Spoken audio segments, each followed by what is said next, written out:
how should people approach the idea of weaving their faith into their videos? Yeah, it's a great question. And I feel like there's 4 ways to do it. And so I'll go through these. Number 1, I actually think you could keep it private. So I sometimes feel like you might feel too much pressure to share your faith when that might not even be necessary, or it might not be your vision, and you shouldn't feel guilt about it. Here's what I mean. On Think Media, I don't do Christian camera reviews. And one of my biggest pet peeves would be trying to do Christian camera reviews. What are we even talking about? Like, a camera doesn't have a faith life. Like, a camera is not spiritual in the sense I really do believe all things are spiritual. I think that there's too much division of sacred and secular, quote unquote.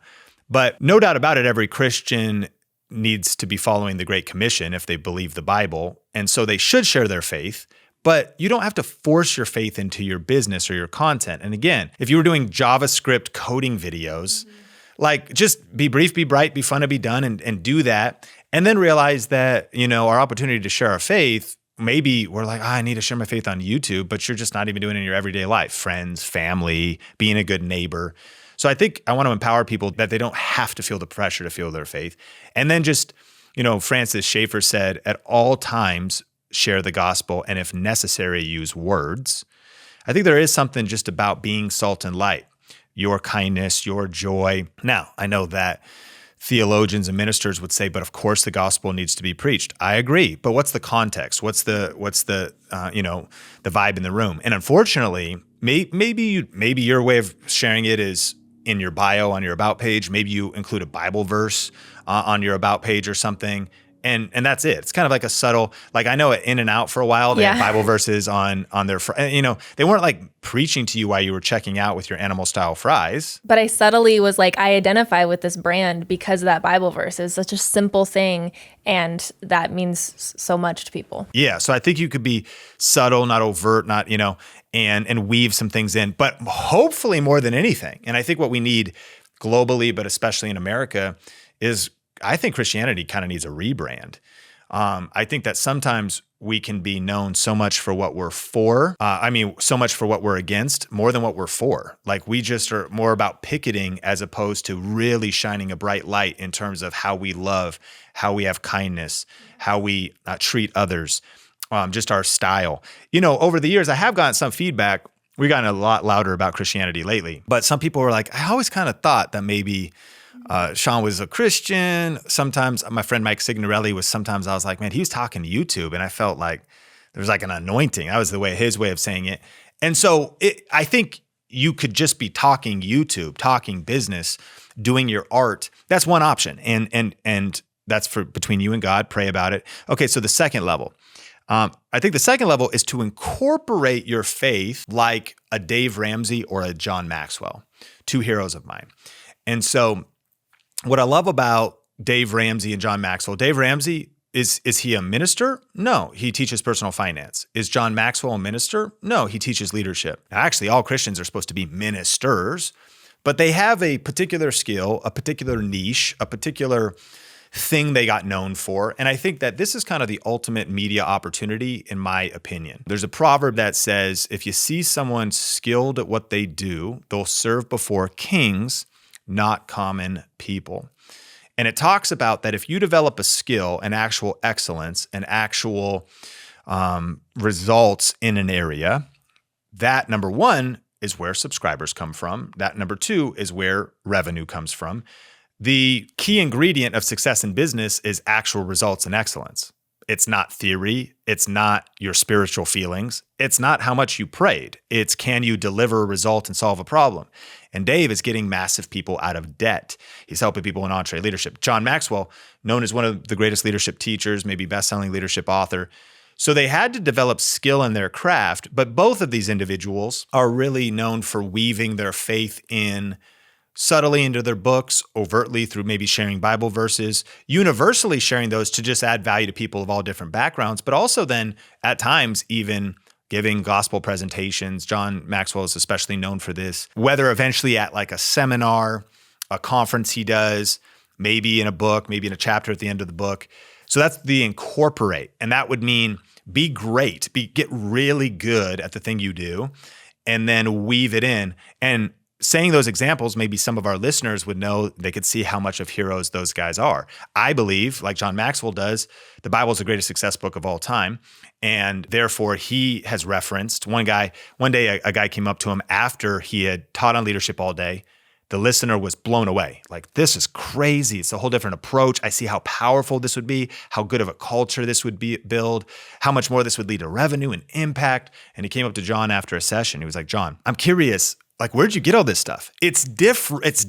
There's like love in it. And it's like a servant leadership model. It feels different than maybe the greed and the pressure or the domination or the putting others down and control and manipulation, and I'm your boss and you serve me. The way you're teaching is totally different.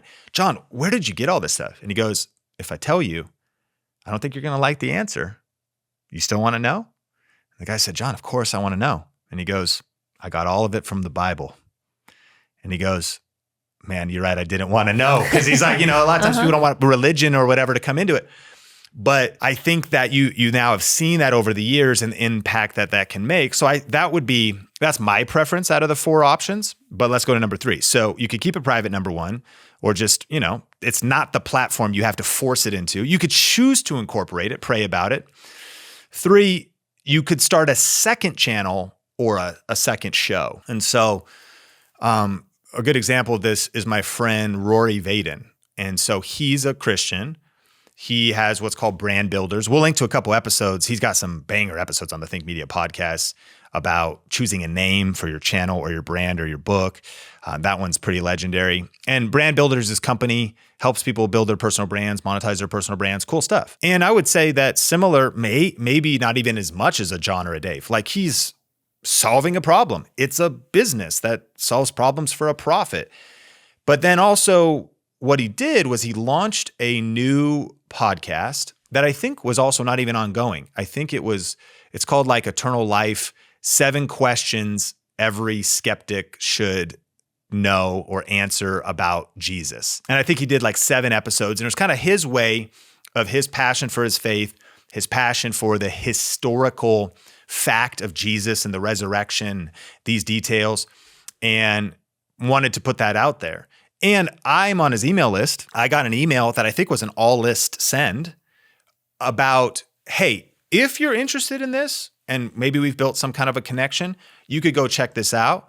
But again, the key there was that's not his main podcast or his main YouTube channel. He started a second channel or a second show.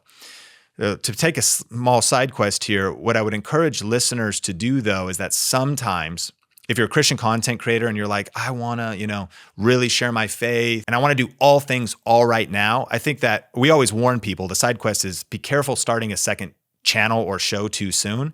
It's hard enough to grow one show. It's hard enough to grow one channel. And if I think you study somebody like a Dave Ramsey, what has he been doing this thing for like 30 years? The amount of shows or channels or books or environments, or like if he has a conference on marriage or faith or leadership, you might go like, well, he does a lot of stuff. Well, yeah, there's 1,000 people working for him too, and he's been in it 30 years. When he started, it's like, boom, one thing. What is the one thing I solve? Debt, baby steps, cut up your credit cards.